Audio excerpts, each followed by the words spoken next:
तो hello everyone, this is Ayush Sharma and welcome back to YouTube channel let's start compete. I hope कि आप सभी लोग बढ़िया हैं, अच्छे तरीके से आप लोग पढ़ाई कर रहे हैं। और जैसा कि आपको पता होगा, आपने थंबनेल देख लिया है कि हम एसएससी जीडी का जो 11 जनवरी 2023 में आपका थर्ड शिफ्ट में एग्जाम कंडक्ट हुआ था, उसके पूरे मैथ्स के क्वेश्चन यहाँ पर डिस्कस करने वाले हैं। जो लोग हमारे चैनल पर पहली बार आए हैं तो उनको मैं बता देता हूँ कि हम जो है एसएससी जीडी जो आपका 2024 में एग्जाम आने वाला है, जो फरवरी में कंडक्ट होने वाला है, उसको ध्यान में रखते हुए हमने ये सीरीज स्टार्ट करी है, ताकि आपकी ये जो पूरे सेट्स हैं, इस सेट प्रैक्टिस से टोटल 76 सेट प्रैक्टिस हम करने वाले हैं यहाँ पर। इससे आपको अंदाजा हो जाएगा कि मैथ्स में किस तरीके के क्वेश्चंस आते हैं, और जिनकी प्रिपरेशन हो गई है उनकी यहाँ पर अच्छे से प्रैक्टिस हो जाने वाली है। तो इसीलिए मैंने ये सीरीज स्टार्ट करी है। और सॉरी, आप लोगों की डिमांड पर ही ये सीरीज स्टार्ट की गई है। मैंने आप लोगों से ही पूछा था, तो उसमें पोल में आप लोगों ने बोला था कि सर हमको एसएससी जीडी के सेट्स की प्रैक्टिस कराइए, इसीलिए ये सेट्स प्रैक्टिस कराए जा रहे हैं। और साथ साथ एसएससी सीजीएल के सेट भी मैंने प्रैक्टिस कराए हुए हैं। कुछ सेट्स उसके रह गए हैं, वो भी मैं सेट कंटिन्यू करूंगा, क्योंकि आपका एसएससी सीजीएल 2024 का जो एग्जाम सितंबर अक्टूबर के समथिंग उसके फॉर्म भराना स्टार्ट हो जाएंगे, एग्जाम आ जाएगा। तो उसी को ध्यान में रखते हुए मैंने ये सेट भी प्रैक्टिस कराई है। तो यदि आप लोग हमारे चैनल पर पहली बार आए हैं भाई, और इसी प्रकार की आप वीडियो चाहते हैं, तो चैनल को सब्सक्राइब जरूर करें, बेल आइकन को हिट जरूर करें, इसी प्रकार से आपका प्यार बनाए रखें। ठीक है। और वीडियो क्लास स्टार्ट करने से पहले मैं आज एक थोड़ी सी बात एक डिस्कस करना चाहता हूँ आप लोगों से। ठीक है। कल मुझे एक स्टूडेंट का कॉल आया, कल शाम के टाइम उससे मेरी बात हुई। और नॉर्मल उसने बोला, मुझसे पूछा कि सर आप कहाँ पर हैं, क्या चल रहा है आपका। नॉर्मल उसने मुझसे पूछा, मैंने भी उससे बात करी। आई थिंक उसने न्यू ईयर के रिगार्डिंग मुझे मैसेज किया था। फिर मैंने भी उससे पूछा कि तुम कैसे हो, क्या चल रहा है। तो यार उसने जो मुझे बताया ना, वो सुनकर मैं बता नहीं सकता, कि मैं एक्सप्रेस नहीं कर पा रहा हूँ मैं किस तरीके से बोलूँ आपसे। ठीक है। उसने मुझे व्हाट्सएप पर मैसेज किया था, मैंने उसे कॉल किया। फिर उसके बाद मैंने उससे पूछा आपकी पढ़ाई कैसी चल रही है, क्योंकि वो एक साल पहले की बात है, जब मैं अपनी क्लास में जाता था, वो ऑफलाइन क्लास में भी आता था मेरी। तो उससे जब मैं मिला था, तो उसने मुझे बताया था कि वो रेलवे की प्रिपरेशन कर रहा है। और रेलवे की प्रिपरेशन के साथ साथ अभी उस हाल ही में कुछ दिन पहले उसके पापा को कैंसर डिटेक्ट हुआ, और जिसके कारण वो अपने पेरेंट्स की देखभाल में लग गया। और 6-7 महीने, एक साल के समथिंग होने पर आ गया, वो उनको देखने में लगा हुआ है, उसकी पढ़ाई वहीं पर रुक गई है। तो वो मुझसे पूछ रहा था कि सर मुझे कंटिन्यू करना है, मैं कंटिन्यू कर भी रहा हूँ, मैंने स्टार्ट कर दिए, कुछ समय मैं घर पर देता हूँ, बाकी समय मैं पढ़ाई करता हूँ। आप सोच पा रहे हैं कि उस बच्चे का डेडिकेशन लेवल कितना होगा, कहाँ से आता होगा ऐसा मोटिवेशन। मैं हमेशा कहता हूं कि आपकी जो करंट स्थिति है ना, आपकी जो परिस्थिति है, उससे बड़ा मोटिवेशन आपके अंदर और कुछ भी नहीं हो सकता।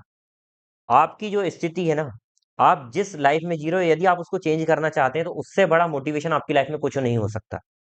और एक जो आग होती है ना यार, देखो एक आग तो जो होती है कि सर मोटिवेट हुए हम, 2 दिन पढ़ाई करी और छोड़ दिया, वो आग नहीं चाहिए। रेगुलर जलने वाली आग होना चाहिए, जिसे हम अंगारे के नाम से जाते हैं। आप देखा है ना, आप कोयले जब जलता है ना, कोयला, तो वो धीरे धीरे जलता रहता है, वो आग आपके अंदर होना चाहिए। ये नहीं कि एक बार जलकर शांत हो गए। यदि आपको सच में आपकी परिस्थिति बदलना है ना भाई, तो ये आग आपके अंदर होना चाहिए। परिस्थिति आपके विपरीत आएगी, लेकिन आपकी मनस्थिति पर आपका कंट्रोल होना चाहिए।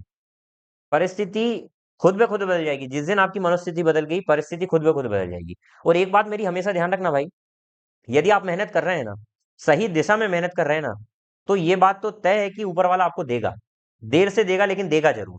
आप सही दिशा में मेहनत कर रहे हैं, और किसी के साथ बुरा नहीं कर रहे हैं, और आप अपना 100% दे रहे हैं ना भाई, तो समय लगेगा, लेकिन एक दिन आप अपनी मंजिल पर जरूर पहुंचेंगे। सबका टारगेट अलग अलग होता है, सबकी परिस्थिति अलग अलग होती है। लेकिन यदि मैंने आप जो स्टूडेंट के बारे में मैंने बताया आपको, यदि आपकी लाइफ में भी इतनी बड़ी बड़ी परिस्थितियां नहीं आई है ना भाई, तो आप बहुत ज्यादा खुश हैं अपनी लाइफ में, बहुत कुछ है आपके पास। एक स्टूडेंट का मेरे पास और मैसेज आया था, वो बोलती है कि सर वो साथ साथ कॉलेज कर रही है, उसकी फैमिली की कंडीशन इतनी अच्छी नहीं है कि वो पूरी चीजें छोड़कर सिर्फ गवर्नमेंट एग्जाम की प्रिपरेशन करे। तो वो साथ साथ कहीं जॉब करने का भी बोल रही है, साथ में कॉलेज भी मैनेज करेगी। और वो बोल रही थी सर मुझसे कि सर मुझे आप ऐसा टाइम शेड्यूल थोड़ा सा बताइए किस तरीके से मैं मैनेज कर पाऊँ, क्योंकि मुझे सुबह घर पे खाना बनाकर भी जाना पड़ता है कॉलेज, सभी के लिए। आप देख रहे हैं ये मोटिवेशन लेवल कहाँ का है। और क्या चाहिए यार, बताइए ना, इतना सब होने के बाद मोटिवेशन आ रहा है। और कुछ बच्चे व्हाट्सएप, इंस्टाग्राम और रील्स की दुनिया से नहीं निकलते। तो आई होप कि आपको मेरी बातें समझ में आ रही होगी, आपको मेरी बातें बुरी भी लग रही होगी। और यदि बुरी लग रही है ना भाई, तो ये अच्छी बात है। यदि बुरा लग रहा है मेरी बात सुनकर, इसका मतलब आप गलत कर रहे हैं। तो आपकी आदतों को आप आज के आज बदलिए। ठीक है। और मोटिवेशन के लिए जो आप देखते रहते हैं ना कि सर मोटिवेट हो जाए, हम कहीं से वीडियो देख लें तो मोटिवेट हो जाएंगे, मोटिवेशन कुछ नहीं होता है। आपकी जो परिस्थिति है, उस परिस्थिति को बदलने की आग यदि आपके अंदर है ना, वही सबसे बड़ा मोटिवेशन है। आप अपने पेरेंट्स को वो लाइफस्टाइल देना चाहते हैं जो उनने आपको दी है, जो अभी तक वो नहीं जी पाए, वो आप यदि उनको देना चाहते हैं, तो उससे बड़ा मोटिवेशन कुछ नहीं हो सकता। वो डे बाय डे ओल्ड होते जा रहे हैं। यदि आप उनको सच में कुछ देना चाहते हैं ना भाई, तो आपकी ये मेहनत है। ये 2024 आपका स्टार्ट हो चुका है, और यदि आप सच में उनके लिए कुछ करना चाहते हैं ना भाई, तो जी जान लगाकर अपना 100% दे दो। सफल हुए नहीं हुए वो बात डिफरेंट है। आपको अपने अंदर से ये लगना चाहिए कि नहीं, मैंने अपना 100% दिया। भाई जब भी आप फेल होते ना, तो आपको रिग्रेट होता है कि यार मैंने वहां पर मेहनत नहीं करी थी। सबसे बड़ी अदालत हमारे अंदर होती है। ऊपर वाले ने सबसे बड़ी अदालत हमारे अंदर बनाई है। हमारे अंदर से ये आवाज आ जाती है कि हमने क्या गलत किया, क्या सही किया है। यदि आप सच में मेहनत कर रहे हैं ना भाई, और आपने अपना 100% दिया, तो आप फेल होने के बाद भी आपको अंदर से सेटिस्फेक्शन रहेगा कि नहीं, मैंने मेहनत करी थी। और यदि आप मेहनत नहीं करते हैं ना, तो अंदर से गिल्ट फील होता है कि हाँ, हमारी मेहनत नहीं रही थी। और वो गिल्ट के साथ यदि आप पूरी लाइफ निकालना चाहते हैं, तो आप मेहनत मत करिए। और यदि आप चाहते हैं कि भाई वो गिल्ट आपको नहीं चाहिए, लाइफ टाइम के लिए आपको वो गिल्ट नहीं चाहिए, तो बेटर समय है कि अभी, आज जो भी है, जैसा भी है, जहां भी हैं आप, जो भी आपकी स्थिति है भाई, जिस स्थिति में आप चल रहे हैं ना, उससे 1000 गुना खराब स्थिति में, मैं हमेशा बोलता हूँ, लोग हैं और आपसे लाखों गुना अच्छा कर रहे हैं। आपने कभी स्प्रिंग को देखा है? स्प्रिंग जितना नीचे दबाते हैं ना, उतना ही ऊपर आपको फेंकता है। उसी प्रकार से आपकी स्थिति जितनी गहरी होगी ना, उतने ऊपर आप जाएंगे। कहता हूं ना मैं कि the depth of your struggle determine the height of your success. आप जितनी गहराई में डूबकर मेहनत करते हैं ना, उतने ऊपर आप उठते हैं। तो आई होप आपको मेरी बातें समझ में आ रही होगी भाई। ठीक है, तो मन लगाकर पढ़ाई कर लीजिए, अभी भी समय है, अभी भी कुछ नहीं बिगड़ा है, जब जागो तब सवेरा है। तो अभी जो भी हुआ है, उसके बारे में रिग्रेट करना तो बहुत जरूरी है।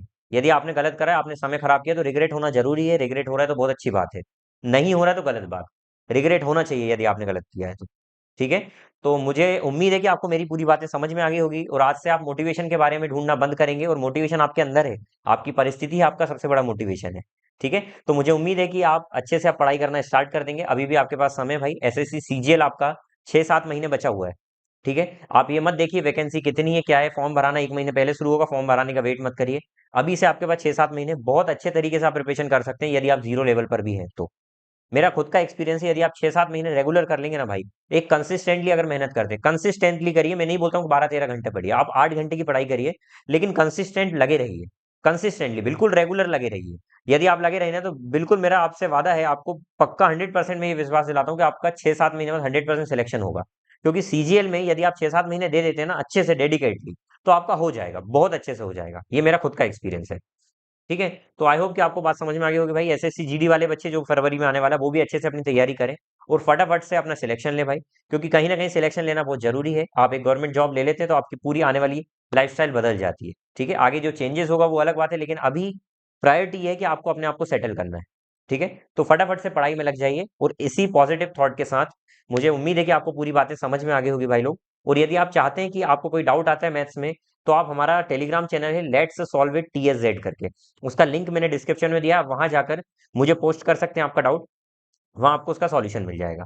दूसरी चीज, यदि आपको कोई डाउट आता है, आपको किसी भी कोई भी प्रकार की प्रॉब्लम है, तो मेरा व्हाट्सएप नंबर भी मैं नीचे दे दूंगा, आप वहां पर मुझे व्हाट्सएप पर मैसेज कर सकते हैं।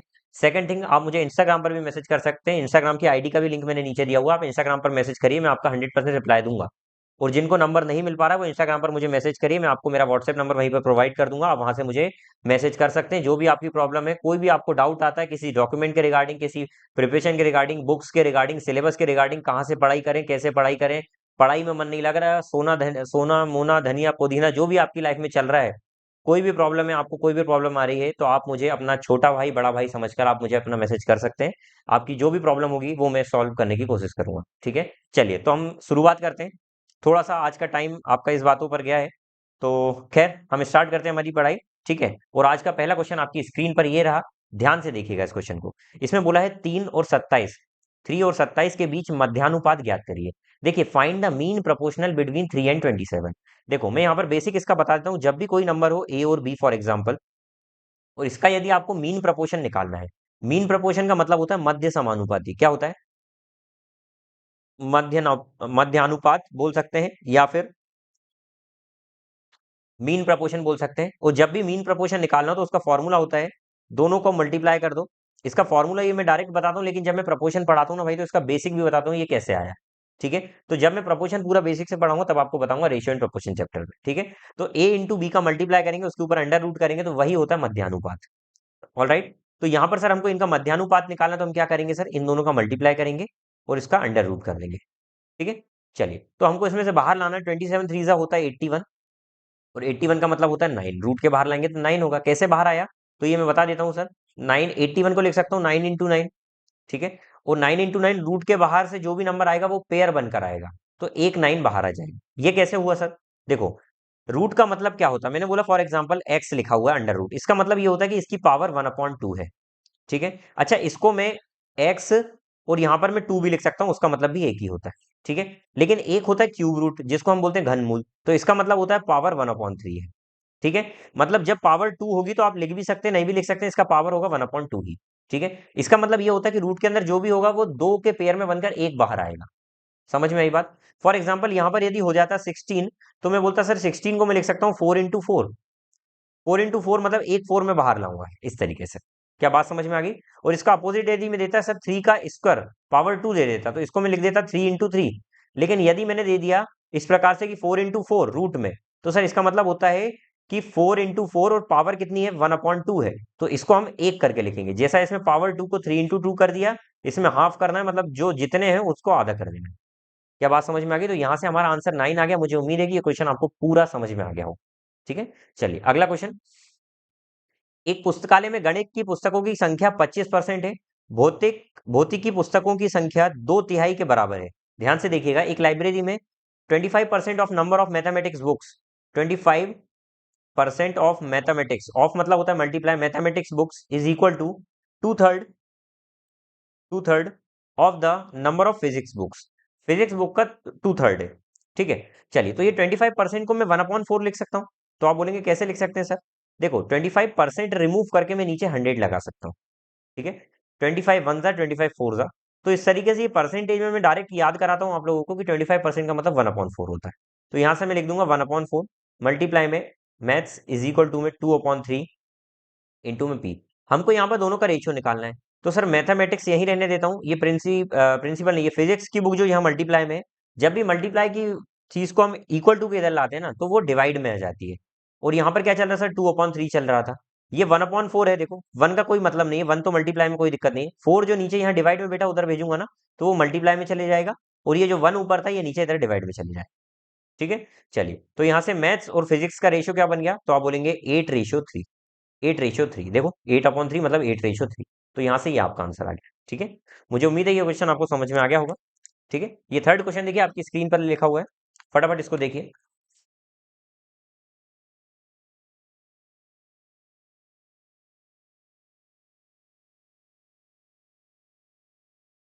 पहला क्वेश्चन देखिए, एक चोर 3:30 पर दोपहर में एक कार चुराता है, उसे 80 किलोमीटर प्रति घंटे की चाल से चलाता है। यदि चोर का पता 4 बजे चलता है और मालिक दूसरी कार से 90 किलोमीटर प्रति घंटे की चाल से उसका पीछा करता है, तो वह चोर कब पकड़ा जाएगा? ध्यान से देखिएगा, यहां पर बज रहा है 3:30। 3:30 पर चोर ने ये कार चुराई, और चोर इसको भगाता हुआ निकल गया 80 की स्पीड पर। 80 की स्पीड से कब तक भागा? देखो 3:30 से 3 की बात है, 4 बजे मालिक को पता लग रहा है, तो 3:30 से 4 बजे तक ये भाग रहा है। तो सर इस 4 बजे तक कितना भाग लिया होगा? ये इस 4 बजे तक कितना भाग लिया होगा? तो आप बोलेंगे सर इस 4 बजे तक आधा घंटे में, देखो 80 किलोमीटर पर आवर का मतलब क्या होता है कि सर 1 घंटे में 80 किलोमीटर ये चल रहा है। तो यहाँ पर वो आधे घंटे में कितना चला होगा? तो सर आधा घंटे में 40 किलोमीटर चल दिया होगा। तो कहीं ना कहीं सर यहाँ पर जो ये डिस्टेंस कर ली होगी इसने कवर कार से, ये चोर जो है वो मालिक से कितना 40 किलोमीटर की दूरी तय कर चुका होगा, 40 किलोमीटर दूर चले गया होगा। अब जब मालिक को पता लगता है ना, तो मालिक तुरंत कपड़े वगैरह चेंज नहीं करेगा, डायरेक्ट भागना शुरू कर देता है। वो 90 की स्पीड से कार से वो भाग रहा है। तो अब मालिक का ये टारगेट क्या है? तो सर यहाँ पर देखो, मालिक यहाँ पर बैठा हुआ है और चोर यहाँ पर है। चोर ने भागना बंद नहीं किया, चोर भी भाग रहा है, मालिक भी भाग रहा है। चोर की स्पीड कितनी है सर? 80 किलोमीटर पर आवर है, और मालिक की स्पीड है 90 किलोमीटर पर आवर। अच्छा, दोनों सेम डायरेक्शन में जा रहे हैं, जब दोनों सेम डायरेक्शन में जाते हैं तो वहां पर रिलेटिव स्पीड होती है, रिलेटिव स्पीड काम करती है, और रिलेटिव स्पीड क्या हो जाती है? माइनस हो जाती है। और यहाँ पर डिस्टेंस कितना सर? 40 किलोमीटर का डिस्टेंस है। तो सर यहाँ पर कहीं ना कहीं डिस्टेंस इसको कवर करना है 40 किलोमीटर का, किसको? मालिक को। और स्पीड कितनी रही होगी मालिक की? तो आप बोलेंगे सर स्पीड 90 इसकी है, 80 इसकी है। तो देखो, यहाँ पर चोर भी भाग रहा है, मालिक भी भाग रहा है, तो कहीं ना कहीं चोर और मालिक के कंपेयर किया जाए तो कहीं ना कहीं मालिक सिर्फ 10 की स्पीड से ही तो उसको पकड़ रहा है, क्योंकि 80 की स्पीड से तो चोर खुद भाग रहा है।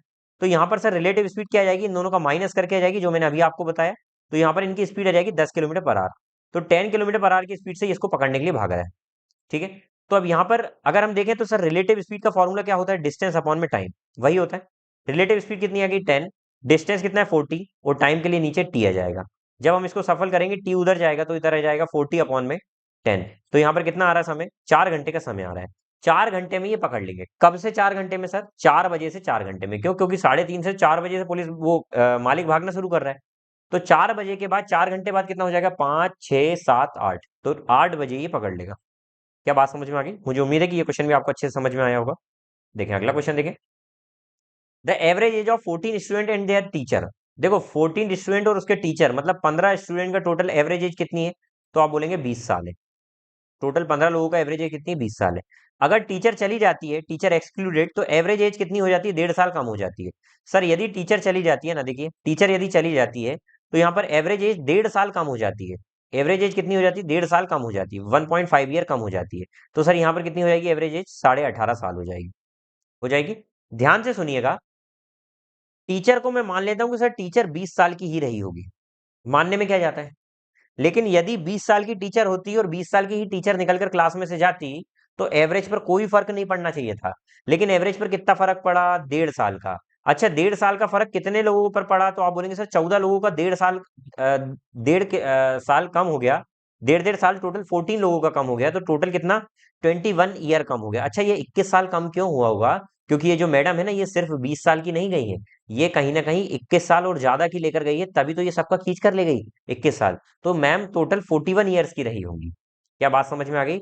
मुझे उम्मीद है कि आपको ये बात समझ में आई होगी कि मैम 41 ईयर्स की रही है सर, इसीलिए ये हुआ। ठीक है, अब इसको निकालने का एक शॉर्ट तरीका और बता देता हूं, आप लोग देख लें। जब भी ऐसा क्वेश्चन आए तो 1.5, जो जितना कम यहां पर हो रहा है ना, ये 1.5 कम हो रहा है, कितने लोगों का सर, 14 का, इंटू 14 करेंगे। और यहां पर ये क्या आ रहा है, -1। सर ये प्लस में जाएंगे, -1 कितने लोगों से, ये 1 का मल्टीप्लाई किस में करेंगे, तो आप ये 1 का मल्टीप्लाई इस 20 में करेंगे। इस देखो, इसका मल्टीप्लाई इधर करना है और इसका मल्टीप्लाई इधर करना है, बस क्रॉस में ये मल्टीप्लाई करें, आपका आंसर हाजिर है। तो कितना आ जाएगा, 20। तो सर ये आ जाएगा माइनस का 21 और ये आ जाएगा माइनस का 20, तो माइनस का 41। ये माइनस ये शो करता है कि टीचर छोड़कर जा रही है। यदि यहाँ प्लस आता तो हम बोलते टीचर आ रही है क्लास में। क्या बात समझ में आ गई? तो माइनस सिर्फ बता रहा है कि कौन जा रहा है कौन आ रहा है, चन्ना मेरे यहाँ किसका हो रहा है। ठीक है, चलिए, तो मुझे उम्मीद है कि आपको ये क्वेश्चन समझ में आ गया होगा। 41 आंसर इसका आ गया। एचसीएफ ऑफ दिस, तीन संख्या दी है, इनका एचसीएफ निकालना भैया। इनका एचसीएफ निकालने का सबसे बेस्ट तरीका ये होता है मेरी नजर में, कि आप इनका डिफरेंस लें, क्योंकि इनका जो डिफरेंस होगा वहीं से उसी का मल्टीपल एचसीएफ होता है। ठीक है, तो सर इनका डिफरेंस यदि मैंने लिया तो वो रहा है 170, इसका डिफरेंस आ रहा है। ठीक है, अब इन दोनों का डिफरेंस लेंगे तो 150 और 150, 306 आ रहा है इनका डिफरेंस। ठीक है, अच्छा इन दोनों का डिफरेंस ले लिया हमने, इसका ये आ गया, इन दोनों का डिफरेंस लिया, इतना आया 150 एंड 150, 306। इन दोनों का अगर मैं डिफरेंस लूं तो कितना आ जाएगा, 170, 30, 200, 136, 136 आ जाएगा। अच्छा 136 क्या 34 के पहाड़े में आता है? बिल्कुल आता है। सर 136 34 से डिविजिबल है क्या? इससे डिविजिबल है 22 से? बिल्कुल नहीं है डिविजिबल। क्या 28 से डिविजिबल है? 28 से डिविजिबल नहीं है। क्या 24 से डिविजिबल है? तो आप बोलेंगे सर 24 से भी डिविजिबल नहीं है। तो सिर्फ 34 से डिविजिबल है, तो यही आंसर हो जाएगा। तो ये सबसे शॉर्ट तरीका था। अब मैं इसका आपको एक लॉन्ग तरीका बता देता हूं जो प्रॉपर मेथड से होता है। ठीक है, मुझे उम्मीद है कि ये तरीका समझ में आया होगा। आपको क्या करना है, सबसे पहले दो नंबर लेना है, इनका एचसीएफ निकालना है। तो 1020 और 850, इन दोनों का एचसीएफ निकालते हैं। तो आप क्या करेंगे, बड़े नंबर को अंदर डिवाइड में लिखेंगे और 850 से उसको डिवाइड करेंगे। तो 850 वन सा कितना हो गया, 850, कितना बचा, 170। अब 170 के बाद फिर आगे जाएंगे जब तक जीरो ना आ जाए, जब तक पूरा ना डिवाइड हो जाए। 850 से 170 के, ये वाला 850 यहां पर लिखा। ठीक है, 175 का होता है 850, ये देखिए पूरा डिवाइड हो गया, जीरो आ गया रिमाइंडर। तो जब जीरो आ जाए ना रिमाइंडर, तो जब लास्ट वाले में जो डिविजिबल डिवाइड करने वाला होता है वही आपका एचसीएफ हो जाता है। ठीक है, तो यहां पर एचसीएफ कितना आ गया, 170 आ गया। अब इन दोनों का एचसीएफ तो 170 आ गया सर। अब इसका एचसीएफ 170 और दूसरा कितना है, 1156, इन दोनों को करेंगे सॉल्व। तो अगेन वही 1156 डिवाइडेड बाय 170, कितने बार में मैं डिवाइड कर दूं, तो आप बोलेंगे सर 170 17 के टेबल कितने बार पढ़ूं, तो 17 5 होता है 850। ठीक है, 17 6 यदि मैं पढ़ दूंगा तो कितना हो जाएगा, 17 6 यदि आपको टेबल नहीं भी आता है ना भाई, तो ब्रेक मेथड बताइए मैंने कि 17 इंटू 6 को आप 10 इंटू 6 कर देंगे और 7 इंटू 6 कर देंगे। तो 10 6 60 और 7 6 42, तो कितना हो जाएगा 102। तो सर 102 हो जाएगा और एक जीरो, तो 1020। ठीक है, क्या इतनी बात समझ में आ गई? अब इनका डिफरेंस लेंगे तो ये 6 आ जाएगा, ये 3 आ जाएगा, ये 136 आ रहा है। चलिए अब इसको फिर डिवाइड करेंगे, अभी नहीं कटा है तो ये 170 से। हाँ, तो ये कितने बार में जाएगा? 1 बार में, तो ये कितना हो जाएगा? 136। कितना बच रहा है? 34। अब 34 से फिर 136 को काटेंगे क्योंकि अभी भी जीरो नहीं आया, ये इधर लिखते जाएंगे। तो ये कितने बार में जा रहा है? 4 जा 136। देखो ये जीरो आ गया। जब भी जीरो आ जाए तो जो लास्ट में बचा वही एचसीएफ है। तो फाइनल आपका एचसीएफ कितना आ गया? फाइनल आपका एचसीएफ आ गया 34। फाइनल आपका एचसीएफ आ गया 34। मुझे उम्मीद है कि आपको ये भी समझ में आ गया है। समझ में आ गया है। ये देखिए, आपको स्क्रीन नहीं दिख रही थी तो अब देख लो। आई होप कि दिख गई होगी। ठीक है, चलिए अब आगे चलते हैं वापस अगले क्वेश्चन पे। नेक्स्ट क्वेश्चन हमारा क्या रहा है? ये 34 आपका आंसर आ गया। मुझे उम्मीद है कि आपको एचसीएफ की दोनों मेथड समझ में आ गई होगी भाई, है ना? चलिए, how much time does Rani take to cover a distance of 200 metre if she run at a speed of 15 kilometre per hour? यदि रानी 15 किलोमीटर प्रति घंटे की चाल से दौड़ती है तो 200 मीटर की दूरी करने में उसको कितना समय लगेगा? देखिए, 200 मीटर की उसको डिस्टेंस कवर करना है और यहाँ पर स्पीड दी हुई है 15 किलोमीटर पर आवर। तो इस स्पीड से यदि इसको कवर करना है तो कितना समय लगेगा? तो ध्यान से देखिएगा, स्पीड इक्वल टू होता है डिस्टेंस अपॉन में टाइम। ठीक है सर, स्पीड तो किलोमीटर पर आर में दी हुई है, देखो यहाँ आर है तो यहाँ पर, और ये किलोमीटर में, तो सर यहाँ पर इसको भी हमको किस में लाना पड़ेगा? किलोमीटर में। लेकिन एक चीज देखिए, यहाँ पर टाइम सेकंड में आ रहा है। तो सर सेकंड का कॉम्बिनेशन क्या होता है? मीटर पर सेकंड होता है ना स्पीड का। तो सर यहाँ पर देखो, ये तो मीटर में है ही, डिस्टेंस तो मीटर में है ही, आप इसको भी सेकंड में ले आए, मीटर पर सेकंड में ले आए। तो इसको मीटर पर सेकंड में लाने के लिए क्या करेंगे? तो आप बोलेंगे सर 15 में यदि मैं 5/18 का मल्टीप्लाई कर दूं तो ये किस में आ जाएगा? मीटर पर सेकंड में आ जाएगा। तो 75 अपॉन में 18 मीटर पर सेकंड आ जाएगा। क्या समझ में आ गई इतनी बात? चलिए, तो यहाँ से स्पीड इक्वल टू होता है डिस्टेंस अपॉन में टाइम। डिस्टेंस कितना आ जाएगा? 200 अपॉन में 75 और अपॉन में 18। ये टाइम है आपका, टाइम नहीं है वो है टाइम जो निकलता है वो कैसे निकलता है? डिस्टेंस अपॉन में स्पीड से। ठीक है, तो डिस्टेंस 200, ये स्पीड। चलिए, तो अब क्या करेंगे? 25 3 जा, 25 8 जा, 3 6 जा, 6 ऊपर जाएगा, डिवाइड के नीचे डिवाइड होता है तो 8 6 जा कितना हो जाएगा? 48। तो 48 सेकंड इसका आंसर आ जाएगा। ठीक है, तो मुझे उम्मीद है कि ये क्वेश्चन भी आपको बहुत ही अच्छे से समझ में आया होगा। आगे देखिए, Aman cover a distance of 15 kilometre in 3 hours. Aman भैया जो है वो 15 किलोमीटर का डिस्टेंस 3 घंटे में कवर करते हैं। ठीक है, वो बोल रहा है कि 20 किलोमीटर का डिस्टेंस, अगला 20 किलोमीटर का डिस्टेंस 2 घंटे में कवर करते हैं। तो बोल रहा है उसकी स्पीड, एवरेज स्पीड क्या है अमन की? तो एवरेज स्पीड का फॉर्मूला कितना होता है? Total distance. तो टोटल डिस्टेंस कितना हो जाएगा? 15 + 20 अपॉन में टोटल टाइम कितना हो जाएगा? 3 + 2। तो कितना हो जाएगा सर? ये 35 अपॉन में 5। तो ये कितने बार में चला जाएगा? 7 किलोमीटर पर आवर इसकी स्पीड आ जाएगी। 7 किलोमीटर पर आवर इसकी स्पीड आ जाएगी। ठीक है, चलिए अगला देखिए, S can complete a task in 50 days, T can complete it in 40 days, M can complete it in 30 days. वो बोल रहा है कि एस किसी काम को 50 दिन में कंप्लीट करता है, टी किसी काम को 40 दिन में कंप्लीट करता है और एम उसी काम को 30 दिन में कंप्लीट करता है। ठीक है, बोल रहा है ये सभी, एस जो है वो पूरे दिन काम कर रहा है। देखिए, सबसे पहले तो इनकी एफिशिएंसी निकालना जरूरी है। इन सब का यदि मैं एलसीएम लूं तो यहाँ पर इनका एलसीएम कितना आ जाएगा? एलसीएम का मतलब होता है कि सर यहाँ पर इन सबको अगर मैं डिवाइड कर दूं, इनका एलसीएम ले लूं तो क्या आ जाएगा? देखिएगा, सबसे पहले तो 5 और 4 का एलसीएम यदि मैं लूं तो 20 होता है, और इसको भी जोड़ूं तो कितना होता है? 60। 600 इसका एलसीएम आएगा। क्या आप ऐसा कर सकते हैं कि इसमें से कोई भी एक नंबर को लिख दें? सर 50 लिख दिया, इसके पास गए तो ये क्या होता है? 5 8 जा 40 होता है। या फिर मैं बोलूं तो सर यहाँ पर ये 5 10 जा 5 2 जा 10 10 5 जा होता है, और ये कितना होता है? 5 5 जा। देखिए इसमें क्या क्या कमी रह गई? एक जीरो तो है ही सर, एक जीरो है ही। उसके बाद क्या रह गया सर? चार, चार की कमी थी तो हमने 4 लिख दिया। इसके पास पहुंचे तो ये बोलता भैया जीरो भी मेरा 3 नहीं है। ठीक है, तो आप ये यहाँ से कहीं ना कहीं देखेंगे तो 600 इसका एलसीएम आ गया। 600 एलसीएम आए तो यहाँ पर क्षमता कैसे आएगी? टोटल वर्क को 50 दिन में एस कंप्लीट कर रहा है, तो एस की जो एफिशिएंसी आ जाएगी वो क्या आ जाएगी सर? कि एस की एफिशिएंसी आएगी सर 600 काम को एस टोटल 50 दिन में कंप्लीट कर रहा है, तो एस की एफिशिएंसी यहाँ से कितनी आ जाएगी? 12। उसके बाद टी की एफिशिएंसी कितनी आएगी? तो टी की बोलेंगे सर आप 600 काम टी 40 दिन में कंप्लीट कर रहा है, तो यहाँ पर टी की एफिशिएंसी कितनी आ जाएगी? 15। उसके बाद यदि मैं एम की देखूं तो सर एम की क्षमता कितनी आएगी? 600 काम को एम 30 दिन में कंप्लीट कर रहा है, तो कितनी क्षमता हो गई? 20 दिन में। ठीक है, अब आगे क्या बोला देखिए, as work on all days of the week. As पूरे दिन काम करता है। पूरे दिन काम करने का मतलब होता है सर पूरा 12 काम कर रहा है एक दिन में, टोटल 7 दिन तक काम करता है पूरे वीक में, तो कितना हो जाए? 12 7 84 काम करता है। उसके बाद टी जो है वो सिर्फ मंडे और वेडनेसडे और फ्राइडे काम करता है, टी 3 दिन काम कर रहा है। तो 15 की स्पीड से 3 दिन काम करने का मतलब कितना काम हो गया? 45 काम हो गया। उसके बाद एम का क्या बोला जा रहा है? एम का बोला जा रहा है कि सर जो एम है वो 20 की स्पीड से कितने दिन तक काम करता है? सर सैटरडे और संडे काम करता है, 2 दिन काम करता है, तो ये कितना हो जाएगा? 40 हो जाएगा।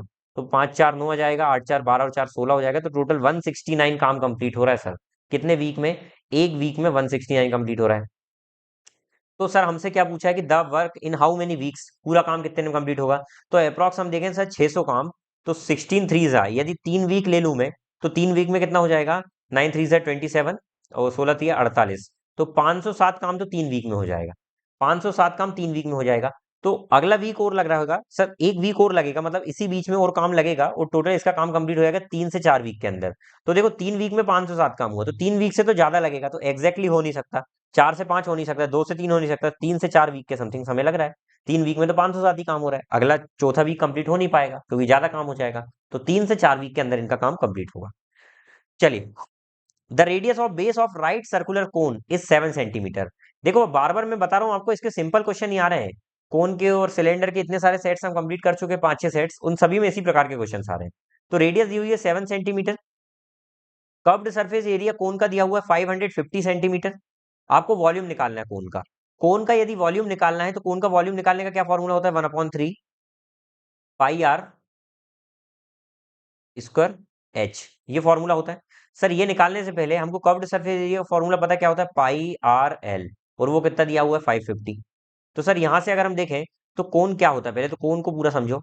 कोन इस तरीके का होता है, और कोन में ये जो होती है ना, ये लंबाई, इसका नाम होता है एच, और ये जो होती है इसका नाम होता है रेडियस, और ये जो होती है इसका नाम होता है स्लैंट हाइट, जिसको एल के नाम से जानते हैं। तो सर हमको देखिए एच की जरूरत है, यहाँ पर एच दिया नहीं है, तो एच निकालने के लिए हमको रेडियस तो 7 सेंटीमीटर दिया है, ये एल निकालना पड़ेगा, स्लैंट हाइट। तो हम इस फॉर्मूले में पुट करेंगे 22/7, रेडियस दी हुई है 7, और एल यहाँ पर पुट करेंगे, और यहाँ पर 550 लिखेंगे ही। तो 7 से 7 घटा 22 टू जा 44 हो जाएगा, पूरा नहीं कटेगा। 11 5 जा 55, 0, 11 2 जा, तो एल आ गया 25, एल आ गया 25। ठीक है। तो सर यदि एल 25 आ गया तो ट्रिपलेट होता है बी, 7 24 25, तो ये कितना आ जाएगा एच? ये 24 आ जाएगा, ये 24 आ जाएगा। तो हाइट आ गई 24। बस पुट कर दीजिए 1/3, 22/7, आर स्क्वायर हो जाएगा 7 × 7, और हाइट कितनी हो जाएगी? तो आप बोलेंगे हाइट हो जाएगी 24। तो ये कटा सुन सा बसुन, 3 8 जा 24, तो 7 8 से 56, 56 2 जा 112, तो 11 × 112 हो जाएगा, और 2 3 2 1। ये मैंने आपको बताया 11 से मल्टीप्लाई कैसे करते हैं। यदि आपको नहीं पता है भाई तो मेरी वैदिक मैथ्स की क्लास देख लेना, वहां पर शॉर्ट ट्रिक पता लग जाएगी आप। ठीक है, वैदिक मैथ्स की क्लास में मैंने बता दिया ये। A bat is bought for ₹750 and sold at a loss of 8%। 750 रुपए में कोई बेट खरीदा, उसको 8% के लॉस पर बेचता है, मतलब 92% पर बेचता है। क्यों? क्योंकि सर हर चीज अपने आप में 100% होती है, उसको वो 92% में ही बेच रहा है। तो सर 750 की चीज को 92% में बेच रहा है, परसेंट हटाकर नीचे 100 आ जाएगा। सुन सा बसुन, 5 2 जा 10, 5 1 जा 5 5 जा 25, 2 4 जा 8, कट जाएगा 2 4 जा 8, 2 6 जा 12, 15 4 जा 16, 15 6 जा 90, 690 रुपए इसका आंसर आ गया। ठीक है। कैसे करा मैंने? 15 4 जा करेंगे तो 60, एक जगह खाली तो 600, तो 15 से 4 जा 60 नहीं 600, और 15 6 जा 90, तो 15 6 जा 90, इसके आगे कुछ नहीं है, तो 600 और 90 690। ठीक है। Successive discount of 13% and 19% equivalent to, जब भी 2% दिए उनको निकालना हो तो 2% डायरेक्ट निकालने का फॉर्मूला क्या होता है? X plus Y minus X Y upon में 100। तो पुट कर देते हैं 13% प्लस 19% माइनस 13 इंटू 19 अपॉन में 100। तो 13 और 19 कितना हो जाएगा? तो ये हो जाएगा 20 33 32, माइनस में 19 3 जा 57 का 7 आ जाएगा, 5 यहाँ, 19 1 जा 19 और 5 24, और 100। दो जीरो हटाकर पीछे से दो के पहले पॉइंट लगाएंगे ये, तो कितना हो जाएगा? 32 में से हमको 2.47 माइनस करना है। सर 47 माइनस हो रहा है तो लास्ट में कितना आएगा? 53 आएगा। सभी ऑप्शन में 53 आ रहा है, तो तुक्का नहीं मार सकते थे, लेकिन दो कम हो रहा तो एक ही ऑप्शन दिख रहा है 29.53, 29.53 इसका आंसर आ जाएगा। तो मुझे उम्मीद है कि ये अभी आपको समझ में आ गया होगा। बहुत ही सुंदर क्वेश्चन था ये भी। A shopkeeper offer 20% discount on all garments and offer a further discount of 5% to those customer who pay cash. देखिए शॉपकीपर बोलता है कि 20% तो मैं डिस्काउंट दे ही रहा हूं, साथ साथ जो मुझे कैश में देते हैं, कैश में लेते हैं सामान, उनको मैं 5% और एडिशनल डिस्काउंट दे रहा हूँ। तो आप बताइए, यदि वो 7200 रुपये मार्क है उस पर, तो वो कितने में पड़ेगी चीजें? देखिए 20 और 25 दो डिस्काउंट दे रहा है, तो सर 7200 रुपये की चीज पर पहले 20% का डिस्काउंट दिया तो उसको 80% में बेचेगा। अब अगला फिर डिस्काउंट 5% का, तो उसको 95% में बेचेगा। बस यही आपका सॉल्व कर कर आंसर आएगा। तो यहाँ पर परसेंट रिमूव करके हम क्या करेंगे, 100 का डिवाइड करेंगे, और यहाँ पर अगेन हम परसेंट रिमूव करके क्या करेंगे, 100 का डिवाइड, और फिर 100 का डिवाइड करने के बाद इसको काटेंगे, 2 जीरो से 2 जीरो हो जाएगा, 24 जा हो जाएगा, नहीं 25 जा ये डिवाइड हो जाएगा, और ये 24 जा हो जाएगा डिवाइड, 5 से काटेंगे तो 5 1 जा 5, 5 9 जा 45 हो जाएगा। ठीक है, चलिए इसको मल्टीप्लाई करते हैं, 4 2 जा 8, 4 7 जा 28, और इंटू में 19 हो जाएगा। चलिए 19 8 जा कितना होता है, मैं मानकर चलता हूँ मुझे ही नहीं आता 19 8 जा कितना है, तो हम क्या करेंगे, देखिए 19 8 जा करना है तो बोलता हूँ 10 8 जा तो 80 होगा, 9 8 जा 72, तो 152 आ गया आंसर। ठीक है, 152 आ रहा है, नहीं समझ में आ रहा फिर से देखते हैं, 10 और 9 को मिलकर 19 बनता है, तो 10 8 जा 80 हो गया, और 9 8 जा 72 हो गया, तो 80 में 72 जोड़ेंगे तो 152 हो गया, 152 हो गया, 152 का 2 आ जाएगा, 15 यहाँ पर आ जाएगा, फिर 152 ही आएगा 19 8 जा, 152 में 15 जोड़ेंगे तो 152 में 5 ऐड करेंगे तो 157, और 10 और तो 167 का 7 आ जाएगा, 16 कैरी ओवर आ जाएगा। 19 2 जा कितना होता है, 38, 38 में 16 ऐड करना है, तो 38 में पहले मैं 6 ऐड करूंगा तो 44, और फिर 10 54, तो 5472 इसका आंसर आ जाएगा। ठीक है, तो मुझे उम्मीद है कि आपको आंसर समझ में आ गया होगा। पीतल से बने गोलार्ध कटोरे में का आंतरिक व्यास इतना है, पीतल से बने एक हेमिस्फीयर बाउल है जिसका आंतरिक व्यास मतलब क्या होता है, डायमीटर, इनर डायमीटर दिया हुआ है 14 सेंटीमीटर। अच्छा, डायमीटर 14 सेंटीमीटर, तो रेडियस इसका आधा हो जाएगा, डायमीटर का आधा, तो वो कितना हो जाएगा, 14 अपॉन में 2 इक्वल टू 7 सेंटीमीटर। ठीक है, उसके बाद बोला है find cost of painting it at the inside, आपको अंदर से उसको पेंट करना है। देखिए जो भी ये गोला होता है ना भाई, जो भी स्फीयर होता है ना, उसको यदि मैं आधा कर दूं तो उसको बोलते हैं हम हेमिस्फीयर, इसको मैंने ऐसा काट दिया तो ये हेमिस्फीयर हो गया। तो ये जो हेमिस्फीयर है इसको आपको कटोरी टाइप का जो बना है इसको अंदर से आपको पेंट करना है। तो अब ऑब्वियस बात है अंदर से पेंट करना, तो यहाँ तो पेंट होगा नहीं, ऊपर सिर्फ इसमें होगा पेंट। तो ये जो पूरा एरिया था इसका फॉर्मूला होता है निकालने का, एरिया 4 पाई r स्क्वायर, लेकिन सिर्फ आधा ही अंदर अंदर हमको पेंट करना है, तो ये क्या हो जाएगा इसका फॉर्मूला, 2 पाई r स्क्वायर, क्यों, क्योंकि आधा होता है। ठीक है, एरिया निकालने का फॉर्मूला, ये surface area, total surface area. ठीक है, तो यहां से ये सरफेस एरिया कितना जाएगा, 2 पाई r स्क्वायर, बस कुछ नहीं करते, वैल्यू पुट करते, 2 पाई की जगह आ जाएगा 22/7 इंटू रेडियस का स्क्वायर कितना आ जाएगा, 7 इंटू 7, 7 से 7 गया, 7 2 जा 14, और 14 और फिर 22, तो मैं बोलता हूँ कि 14 और इसमें से 2 ले लो तो 28 हो जाएगा, और 11, ऐसा क्यों करता हूँ, क्योंकि 11 का मल्टीप्लीकेशन मुझे पता है कैसे करते हैं, 8 और 2 10 का 0 1 यहाँ 3, 308 आ गया। अब 308 टोटल क्या है, इतना एरिया आ गया, कितना एरिया आ गया, सेंटीमीटर स्क्वायर। वो बोल रहा है यदि 15 रुपए प्रति सेंटीमीटर स्क्वायर रेट है, तो सर 15 रुपए के हिसाब से ये कितने रुपए का हो जाएगा, तो टोटल रुपए कितना हो जाएगा, 308 स्क्वायर मीटर आपको करना है 15 के हिसाब से, तो 14 15 3 45, 45 और 15 8 120, तो कितना हो जाएगा, 4620, 4620, 4620 रुपए का आपका खर्चा है। ठीक है, चलिए अगला देखते हैं, the ratio of cost price to the mark price of table is 3:4। यहाँ पर सीपी और एमपी का रेशियो दिया हुआ है 3:4। Shopkeeper give two successive discount of 25% on marked price, marked price पर दो डिस्काउंट देता है भैया, 25% का देता है पहला, और फिर दूसरा फिर 25% का देता है, कोई बात नहीं सर, और वो टेबल को 2250 रुपए में बेचता है, 2250 में बेचता है। सर बेच रहा है मतलब सेलिंग प्राइस दी हुई है 2250 रुपए। एक बात बताना, दो डिस्काउंट दिए तो मैं मान लेता हूं सर एमपी को दो बार 25% का डिस्काउंट, मतलब दो बार 75% कर दिया, पहली बार 75%, फिर अगली बार फिर उसका 75%, और इस तरीके से इक्वल टू में जो मार्केट प्राइस का जो सेलिंग प्राइस बन जाएगी वो कितनी आ जाएगी बेचने के बाद, तो वो आ जाएगी 2250, सेलिंग प्राइस बन जाएगी ना। तो यहां से यदि मैं एमपी निकालूं, इन सबको उधर ले आऊं डिवाइड में, तो 2250 डिवाइडेड बाय 75 इंटू 75, वो दो जो परसेंटेज थे उनको रिमूव करके 200 आ जाएंगे यहाँ, 25 4 जा 25 4 जा 25 3 जा 25 3 जा, ठीक है, 3 3 जा 9, 9 2 जा 80, 9 5 जा 45, 250 आ गया, 240, इसको 4 बार करेंगे तो 1000, तो ये हो जाएगा 4000। तो यहां से एमपी कितनी आ गई, तो आप बोलेंगे सर मार्केट प्राइस 4000 आ गई। यदि मार्केट प्राइस 4000 है, मार्केट प्राइस 4000 है, तो आपसे बोला है कि लॉस कितने का हो रहा है। सर लॉस कितने का हो रहा है, ध्यान से देखिएगा, 4000 की चीज को वो 2250 रुपए में बेच रहा है, इसका तो कोई मतलब ही नहीं था एग्जाम में, 2250 में बेच रहा है, मतलब क्यों है सर, क्योंकि कॉस्ट प्राइस कितनी आ जाएगी यहाँ से 3000, क्योंकि 3 4 के रेशियो में थी, तो सीपी 3000 आ गई, तो 3000 की चीज को 2250 में बेच रहा है, तो सर कितना कच्चा खा रहा है, कितना घाटा खा रहा है, तो आप बोलेंगे सर 750 रुपए का घाटा होता है, इसमें उसका घाटा होता है, आपका भी जाता है इसमें सब कुछ। अब देखिए divide LCM of this and this by HCF of this and this, आपको इन दोनों के एलसीएम से इन दोनों के एचसीएफ को डिवाइड करना है। तो इन दोनों का एलसीएम निकालेंगे पहले। तो एलसीएम क्या होता है सर, जो दोनों में है वो तो आ ही जाए, जैसे 7 5 35 होता है ये, और ये 7 6 42 होता है। जो दोनों में कॉमन है वो तो आ ही जाए, और जो दोनों में डिफरेंट है वो भी आ ही जाए। तो यही इसका एलसीएम हो जाएगा। इसका एचसीएफ क्या होगा? एचसीएफ का मतलब होता है हाईएस्ट कॉमन फैक्टर, ऐसा सबसे बड़ा नंबर जो इन दोनों को काट दे।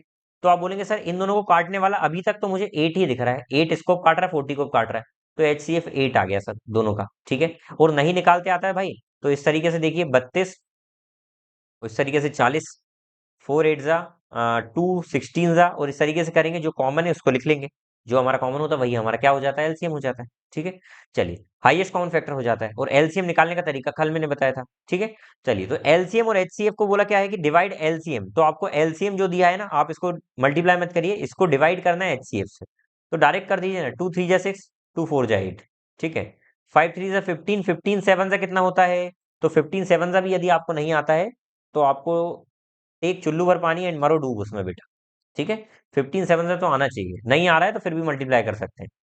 4 2 जा 8, 2 इधर गया, 4 6 जा 24, 1 बचा, पॉइंट लगाकर 1 के आगे 0, 4 2 जा 8, फिर कितना बचा 2, एक 0 1 से लगा सकते हैं, 4 5 जा 20, तो 26.25 एक ही ऑप्शन है। ठीक है, तो मुझे उम्मीद है कि आपको ये भी समझ में आ गया होगा। फाइंड मीन प्रोपोर्शनल बिटवीन इतना, ये दूसरा क्वेश्चन आ गया उसी पैटर्न का भैया, मीन प्रोपोर्शनल पहला क्वेश्चन ही आया, अब देखो दूसरा क्वेश्चन आ गया। ठीक है, 25 9 जा कितना होता है 225, 225 किसका स्क्वायर होता है सर, 15 इंटू 15, 15 का पेयर बन के बाहर आ जाएगा।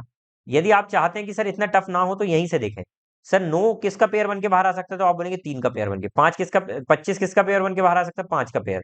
तो डायरेक्ट आंसर यहाँ से 15 लिख सकते हैं। पहले मल्टीप्लाई करो फिर बाहर लाओ, इससे बेटर ये कि पहले ही बाहर ले आओ। ठीक है, चलिए in how many years 12,500 become 21,600 at the rate of 20% per annum compound interest when interest is compounded annually. यदि 20% वार्षिक चक्रवृद्धि ब्याज की दर से 12,500 रुपए की राशि, 12,500 रुपए की राशि, मैंने मान लिया 12,500 रुपए की राशि, मतलब ये प्रिंसिपल है, और ये अमाउंट कितना बन जाता है, तो अमाउंट बन जा रहा है सर 21,600। तो वो बोल रहा है ये कितने साल में बनेगा, यदि 20% ब्याज है कंपाउंडेड ईयरली, 20% का मतलब होता है 1/5। मतलब क्या कि सर पहले प्रिंसिपल यदि 5 है तो एक साल में 5 से 6 हो रहा है, तो कितने साल में ये हो रहा होगा, तो टाइम ही आता है यहाँ पावर, ये पहले भी मैं समझा चुका हूँ, पिछली शिफ्ट में भी ये क्वेश्चन आया हुआ है। ठीक है, तो आप देख कर आए पुरानी शिफ्ट, उनमें मैंने पूरा कंसेप्ट बताया हुआ है। सर यहाँ पर यदि मैं इसको काट दूं तो कोई दिक्कत नहीं है, हमको इसको निकालने के लिए, टी निकालने के लिए इनकी बिल्कुल सेम बनाना पड़ेगा बेस को। तो क्या मैं इसको 6/5 की पावर लिख सकता हूँ क्या, क्यूब, और अपॉन में 6/5 टी, क्या मैं ऐसा लिख सकता हूँ? क्या मैं इसको ऐसा लिख सकता हूँ, क्योंकि 6 का क्यूब 216 होता है, 5 का क्यूब भी 125 होता है। तो सर यहाँ से ये दोनों तो सेम हो गए, तो यहाँ से टी की वैल्यू कितनी आ गई 3, तो टाइम कितना आ गया 3 साल। 3 साल क्यों बोल दिया मैंने डायरेक्ट, क्योंकि यहाँ पर सर ईयरली बोला था। ठीक है, चलिए अगला क्वेश्चन देखते हैं। एक साधारण वृद्धि दर के तहत एक शहर की जनसंख्या 10 वर्ष में पी इकाई का 1.5 गुना हो जाती है, उसकी वृद्धि के तहत कितने वर्षों में शहर की जनसंख्या 2 गुनी हो जाएगी। यहां पर बोला गया है शहर की जनसंख्या अपने आप का 1.5 गुना हो जाती है। 1.5 गुना होने का मतलब सर यदि यहाँ पर 1 है तो इस पे यहाँ पर 1.5 टाइम्स हो जाएगी, 1.5 टाइम्स, तो वो कितनी हो जाएगी 1.5। ठीक है, तो वो बोल रहा है कि कितने साल में ये डबल हो जाएगी। डबल होने का मतलब क्या है सर, कि एक का डबल हो जाएगी, एक का डबल कितना होता है 2, तो ये 2 हो जाएगी। तो एक बात बताइए यहाँ पर ब्याज कितना मिल रहा है, तो आप बोलेंगे सर यहाँ पर इंटरेस्ट जो मिल रहा है वो मिल रहा है 0.5, और वो कितने सालों में मिल रहा है यहाँ पर, तो आप बोलेंगे सर 0.5 इंटरेस्ट मिल रहा है, टोटल हमको मिल रहा है कितने सालों में, 10 साल में। तो एक बात बताइए 10 ईयर में यदि आपको 0.5 इंटरेस्ट मिल रहा है तो आपको कितना इंटरेस्ट चाहिए सर, 1 से 2 बनाना है, तो यहाँ पर इंटरेस्ट कितना आना चाहिए सर, 1 आना चाहिए। एक ही तो ब्याज बढ़ रहा है, देखो टोटल 1 बढ़ गया। ठीक है, तो सर हमको 1 ब्याज चाहिए, तो 10 साल में यदि आधा रुपए ब्याज मिल रहा है तो 1 ब्याज कितने साल में मिलेगा, टोटल 20 साल में, 2 गुना, तो 20 साल इसका आंसर हो गया ये वाला। ठीक है, चलिए अगला क्वेश्चन देखें। During the first year the population of city increase by 5%, पहले साल में सिटी की पॉपुलेशन 5% बढ़ती है, सेकेंड ईयर में ये 4% कम हो जाती है। तो बोल रहे हैं at the end of second year its population was इतना, दूसरे साल में अब वो इतनी बचती है। तो बताइए कि पहले साल में कितनी रही होगी, ध्यान से मेरी बात सुनिएगा। अ, एक पहले वर्ष के दौरान एक शहर की जनसंख्या में 5% की वृद्धि हुई, पहले वर्ष के अंत में। ध्यान से सुनिएगा, इस क्वेश्चन को बहुत सारे लोग गलत करने वाले हैं, कैसे, ध्यान से सुनिएगा। पहले साल में सर देखिए पी है, मान लेते हैं जनसंख्या, ठीक है, पहले साल में वो 5% बढ़ती है, तो कितना हो जाती है सर, 105% हो जाती है। फिर अगले साल में कितना कम हो जाती है, 4% कम हो जाती है, मतलब वो 96% हो जाती कम। और इतना होकर अब कितनी बचती है सर, 30,240 बचती है। ये आ गई है। क्या बात समझ में आ गई? लेकिन मेरी बात ध्यान से सुनिएगा, इसमें बोला है पहले वर्ष के अंत में जनसंख्या कितनी थी। तो पहले वर्ष का अंत कब है सर, ये है पहले वर्ष का अंत। क्योंकि सर ये शुरुआत है वर्ष की, अंत तक 105% हो जाएगी। तो हमको इसकी वैल्यू निकालना है, तो इसकी निकालना है, तो इसको छेड़ने की जरूरत है क्या, नहीं, हमको इसको पहले को पूरे को उधर भेज देना है। तो पी का हमको 105% निकालना है, तो 96% को हम उधर भेज देंगे। तो कितना हो जाएगा, 96% जब डिवाइड में जाएगा तो 96% रिमूव होकर अपोजिट साइड में 0 हो जाएगा। ठीक है, चलिए काट देते हैं। 4 1 4 2 8, 4 4 16, 4 7 28, 4 5 20, 4 6 24, 0। ठीक है, 24 से कटेगा क्या ये, 24 3 हो जाएगा 72, और 24 1 24 एंड 120, बिल्कुल कट रहा है ये पूरा। 24 3 72 होता है, 3 बचा। 24 1 24, 12 बचा, 24 5 तो 315 और इंटू में 100, यहाँ पर 31,500 हो जाएगा। अब यहाँ पर बच्चे बहुत सारे क्या करते हैं कि सर ये 105% को भी उधर भेज देते हैं, वो पहले साल का स्टार्टिंग निकाल देते हैं। स्टार्टिंग नहीं निकालना भाई, ये क्वेश्चन मुझे अच्छा लगा, क्योंकि उसने अगर वो बोलता कि पहले साल के आखिरी में नहीं नहीं बोलता तो आंसर 30,000 आता। कैसे, वो भी समझा दे रहा हूँ। इसने बोला साल के आखिरी में, तो 31,500। लेकिन यदि ये बोलता ना कि सर साल के स्टार्टिंग में कितना आएगा, तो सर साल के स्टार्टिंग में कितना आएगा, तो सर 105% पहले साल के आखिरी में हुआ, फिर वो 92%, 96% हुआ, और फिर हो गया कितना, 30,240। हमको बोला ये पूरा का प्रिंसिपल कितना था पहली बार में, स्टार्टिंग में ही, तो हम इन दोनों को उधर भेजते, तो क्या हो जाएगा सर, 30,240 डिवाइडेड बाय 105 इंटू में 96, और परसेंट रिमूव होकर अपोजिट साइड में 0 0 चल जाएगा। तो आपने देखा था ये तो कितने बार में जा रहा था, 315 बार में पूरा जा रहा था। ठीक है, ये काटेंगे तो 5 2 10, 5 1 5 20 21 1 21 21 5 तो ये आ जाएगा 30,000। तो ये जिनका 30,000 आंसर आ रहा था ना भाई, वो कंफ्यूज हो गए, क्योंकि उसने पहले स्टार्टिंग में पूछा तो 30,000 आता, लेकिन उसने एंड में पूछा, तो हमारा आंसर ये वाला है। ठीक है, तो मैंने दोनों बता दिया, आपको ध्यान रखना है, गलत नहीं करना है बिल्कुल। Bhanu can complete a work in 10 days, Ramesh can do in 12 days, Rohit take as long as Bhanu and Ramesh would together do. देखिए, भानु जो है वो किसी काम को 10 दिन में कंप्लीट करता है, रमेश उसी काम को 12 दिन में कंप्लीट करता है। तो बोल रहा है Rohit takes as long as Bhanu and Ramesh, Rohit को कितना समय लगता है, तो बोल रहा है रोहित को उतना ही समय लगता है जितना भानु और रमेश को पूरा काम कंप्लीट करने में लगता है। एक बात बताइए, भानु यदि 10 दिन में करता है, रमेश यदि 12 दिन में करता है,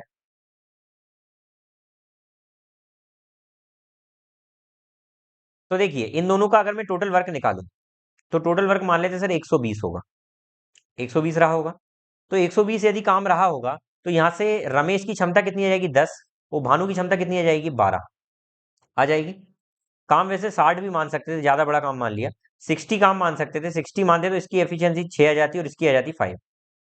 यहाँ पर बोल रहा है कि जितना समय रमेश और इन दोनों को कंप्लीट करने में लगता है ना, सर तो इन दोनों को कंप्लीट करने में कितना लगता है समय, तो आप देखेंगे भानु और रमेश को दोनों को मिलकर 60 काम को 6 और 5 की स्पीड से कंप्लीट करना है, तो इनको 6 और 5 11, तो इनको 60/11 समय लगता है, इतना समय लगता है, इतना टाइम लगता है। तो सर ये दोनों मिलकर करते हैं, तो बोल रहे रोहित को भी उतना ही समय लगता है। तो सर जो रोहित भैया है ना, उनको भी सर 60/11 ही समय लगता है, इतना ही समय लगता है। तो वो बोल रहा है कि how long will Ramesh and Rohit can complete the work together, तो रमेश और रोहित मिलकर कितने दिन में कंप्लीट कर देंगे। तो इसका मैं दूसरा तरीका भी बताऊंगा भाई। तो रोहित भैया ये है और रमेश भैया ये है, इन दोनों से मिलकर कराना है।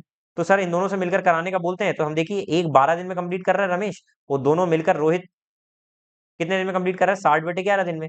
तो जब दो लोग सेपरेटली इतने दिन में काम करते हैं और दोनों से एक साथ काम कराना है ना, तो उसका तरीका क्या होता है, 12 इंटू में 60/11, दोनों का मल्टीप्लाई और नीचे दोनों को जोड़ना है। ये तरीका मैंने बताया था। ठीक है, इसको सॉल्व करेंगे ना भाई, तो आपका आंसर यही आएगा। पहला तरीका तो ये हो गया। दूसरा तरीका मैं आपको एक और बता रहा हूँ, ध्यान से सुनिएगा, जिनको समझ में नहीं आया, मैं समझ रहा हूँ ये तरीका नहीं आया होगा, ध्यान से देखिएगा। उसमें बोला है कि भैया भानु जो है ना, पहले पूरा नाम लिखते हैं, भानु जो है किसी काम को 10 दिन में कंप्लीट करता है, 10 दिन में कंप्लीट करती है। दूसरा रमेश भैया जो है ना, 12 दिन में कंप्लीट करते हैं। बोल रहा है कि Rohit take as long as Bhanu and Ramesh, जितना भानु और रमेश को समय लगता है उतना ही रोहित को लगता है। तो सर रोहित का मतलब क्या होता है, रोहित का मतलब भानु प्लस रमेश ही तो होता है, रोहित का मतलब भानु प्लस रमेश ही तो होता है। तो उतना ही समय इनको लगता है, तो वो निकालने की अभी जरूरत नहीं है, 2 मिनट ध्यान से सुन लो। मैंने यहाँ पर क्या बोला, how long will Ramesh and Rohit to complete the whole work. वो बोल रहा है रमेश और रोहित कौन है, ये है ना रोहित, तो रोहित का मतलब मैं भानु और रमेश ही तो बोल सकता हूँ। तो आप यहाँ पर ये बोल सकते हैं सर कि भानु और रमेश मिलकर, और रमेश मिलकर ये काम को कितने दिन में कंप्लीट करेंगे। क्या बात समझ में आ गई? तो सर भानु और रमेश से यदि मिलकर काम कराना है मुझे, तो भानु और रमेश का कैसे काम आएगा सर, इन दोनों का जोड़कर। तो इन दोनों का जोड़कर कैसे निकाला जाता है, जब दो लोगों का सेपरेट काम हो उन दोनों को जोड़कर निकालना, तो ये तरीका मैंने बताया आपको, याद करो। डायरेक्ट शॉर्ट ट्रिक बताई है मैंने। तो सर ये कितना जाएगा, 120 अपॉन में 22, ये आ जाएगा। हमसे बोला है कि रमेश और ये दोनों मिलकर करेंगे, तो चलिए 12 और 120/22 से कराना है, इन दोनों को नीचे जोड़ देना है। तो ये सबसे बेस्ट शॉर्ट ट्रिक है, इसके अलावा दुनिया में मुझे नहीं लगता इसकी कोई अच्छी शॉर्ट ट्रिक होगी।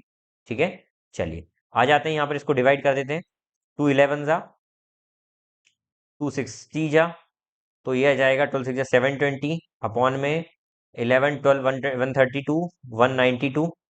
4 से कट जाएगा, या जिससे भी कटेगा, 4 से ही काट सकते हैं हम।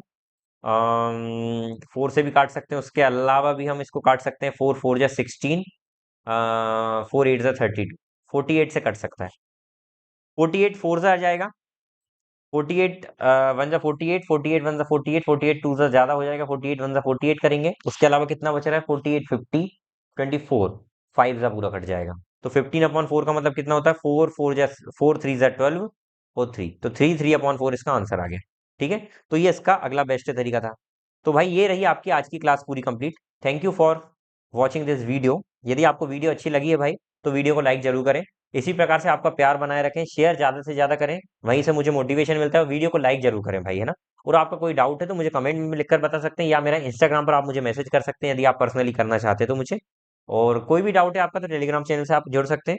और यदि आपको इस क्लास की पीडीएफ चाहिए, तो हमारा टेलीग्राम ग्रुप जो है, उसमें अभी 5 मिनट के अंदर अंदर मैं पीडीएफ वहां पर सेंड करवा रहा हूँ। आप वहां से जाकर पीडीएफ को डाउनलोड करके, और ये जो क्लास देखिए इसकी प्रैक्टिस आप वहां से कर सकते हैं।